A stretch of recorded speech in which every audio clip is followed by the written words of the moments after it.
Good day, everyone. Several months ago, I posted a review of the Oxelo Carve 540 SurfSkate.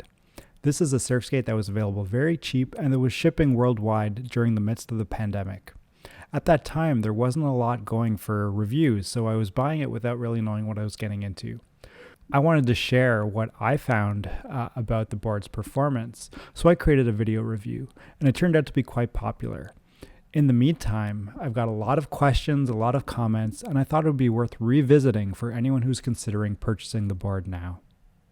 If you haven't seen that initial review, I've thrown up a link on screen as well as in the description. Since posting my last review, my surf skating has advanced, and I now spend most of my time at skate parks.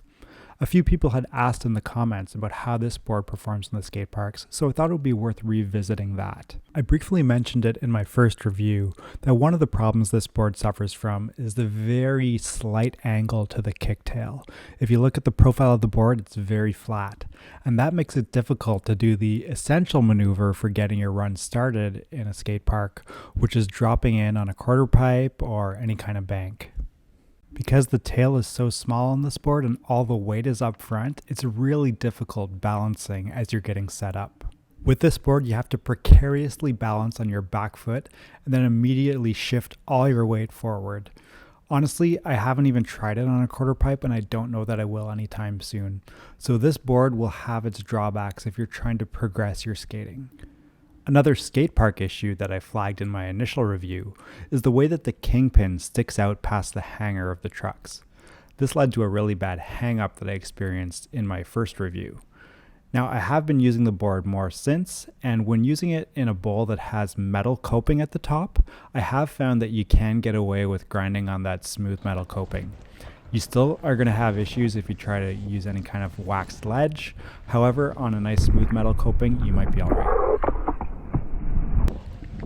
Let's take a step back from the skate parks now and look at one of the basics of surf skating, which is the ability to pump your surf skate. I identified that this surf skate pumps very well. It's easy to use and it's quite stable, but one of the drawbacks is it doesn't have the same range of motion as you would get on a more pricey surf skate like a Carver or a Yao or any of the other big brands. However, when I did my initial review, I was riding the board stock out of the box. I didn't fine-tune any adjustments to the board. I noticed there was a lot of room to loosen the trucks. So grab a skate tool and loosen those kingpins until they're almost hanging by a thread. It'll feel almost like a brand new surf skate when you're done. While we're here, I received a lot of comments from people who have had issues with the bushing on the front truck. They've said they've had experience with the bushing cracking and having trouble getting replacement components. If you look at mine, I've had no such issues. It's been about 8 months of pretty hard riding and no signs of cracks or anything like that. It's not to say it isn't an issue, but it hasn't been my experience. There's one positive that I wanted to come back to and reiterate from my first review, and that is just how well this board pumps.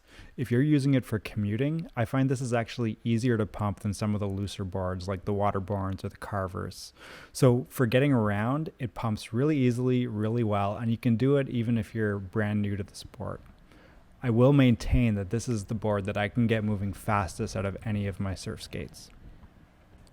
This board helped me to advance my surf skating to a point where I actually outgrew it. I got to the stage where I was focusing a lot on slides and trying to get into aerials, and this board just isn't designed for that. But it is still a fun board to cruise around in the park, and it is the favored board by my wife, who's more of a beginner as she's starting to learn how to use it in bowls and in skate parks. So it does have its advantage for beginner to intermediate levels, but you will get to a point where you're looking for something that can do a little bit more in the skate park. So if you have family or friends who are interested in getting started in surf skating, but they don't want to commit a huge amount of money before they know if they like it and want to commit to it, this is just, I think, the perfect board for getting that start. It'll allow you to advance up to an intermediate level without any drawbacks. So at the end of the day, I'll ask myself, would I still recommend this board? And absolutely I would. This board is so versatile, it's such great value. I think anyone would find a use for it, whether you're someone who's just getting started or interested in testing the waters with surf skating, or someone who's an established surf skater who just wants a fun board to mess around with now and then. It's really good value for the price. It can't be beat. I would say don't hesitate to pick one up.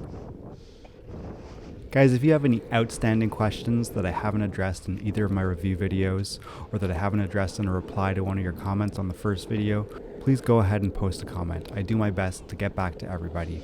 My channel has a ton of content related to surf skating, whether it's reviews of surf skates, how to set up your board, tips and tricks. So subscribe and you can get first access to all of that content. Thanks for watching.